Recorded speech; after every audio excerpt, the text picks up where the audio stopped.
Perkenalkan, saya Rusuli Karim Gunawan dengan NIM 2007848, program studi Sains Informasi dan Geografi.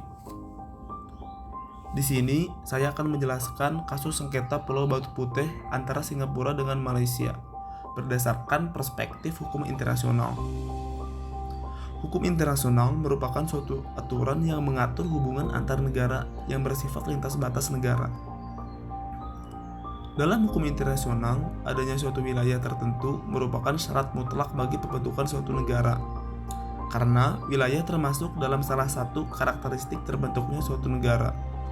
Sebagaimana yang diatur dalam Konvensi Montevideo pada tahun 1933 tentang hak dan kewajiban negara.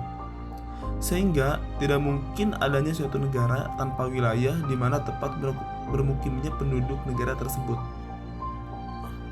Salah satu contoh sengketa hukum laut internasional yang diputus oleh Mahkamah Internasional yakni sengketa Pulau Batu Putih.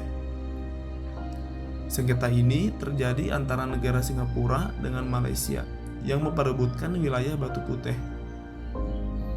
Pulau tersebut terletak di antara Selat Singapura dan Selat Laut Cina Selatan, tepatnya di sebelah selatan Malaysia, sekitar sejauh 14 km. Dan berada di sebelah utara dari Pulau Bintan, negara Indonesia, dengan jarak sejauh 13 km. Pulau Batu Putih merupakan pulau yang tidak berpenghuni, di mana pulau ini memiliki luas 3.300 meter persegi.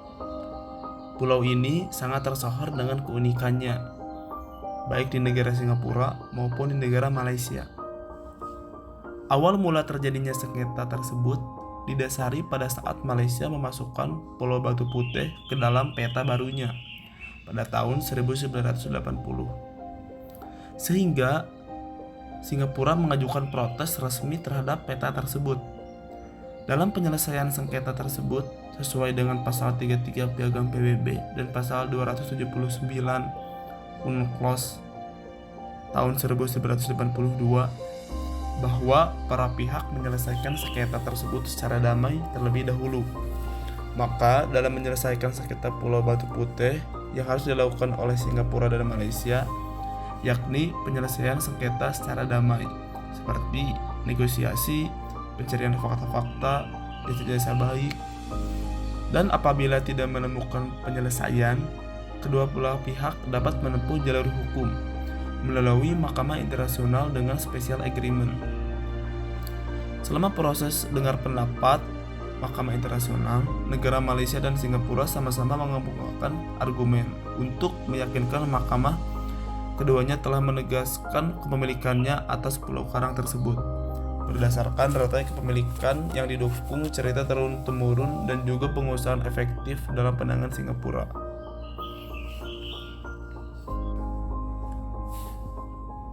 Adanya mercusuar yang dikelola oleh Singapura merupakan indikasi adanya penguasaan efektif atau effective occupation atas pulau tersebut.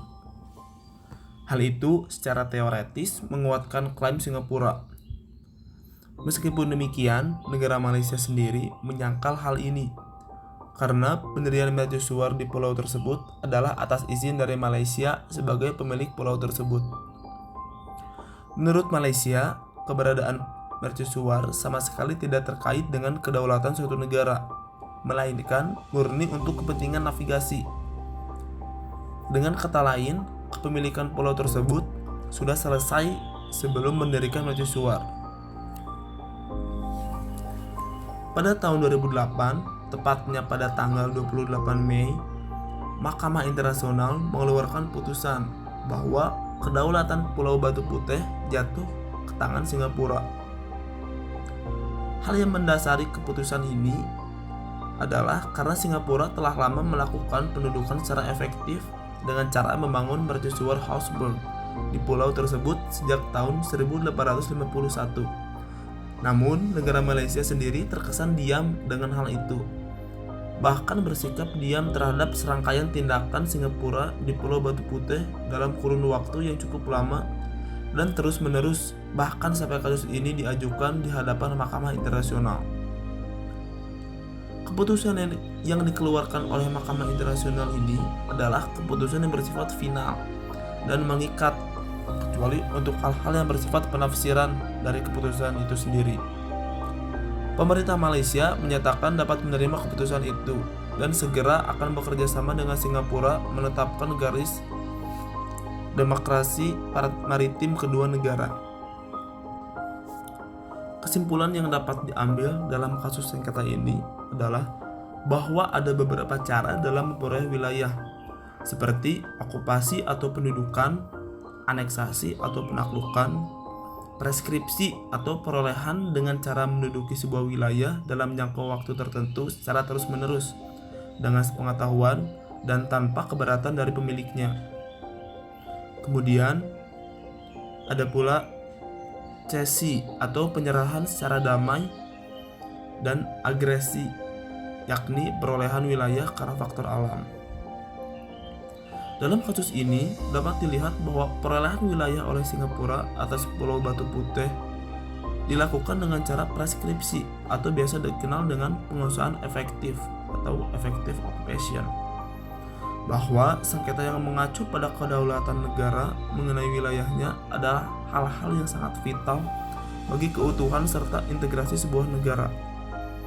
Oleh karena itu, harus dijaga dan diwaspadai, karena perlu diberikan aturan-aturan yang jelas mengenai batas-batas wilayah, baik di daratan maupun di lautan, sehingga tidak menjadi ancaman bagi negara-negara tetangga. Selain itu, perlunya sistem pemetaan baru dengan teknologi yang lebih akurat, sehingga semua pulau menjadi terdata dan tidak menimbulkan konflik yang berdampak pada kerugian suatu negara.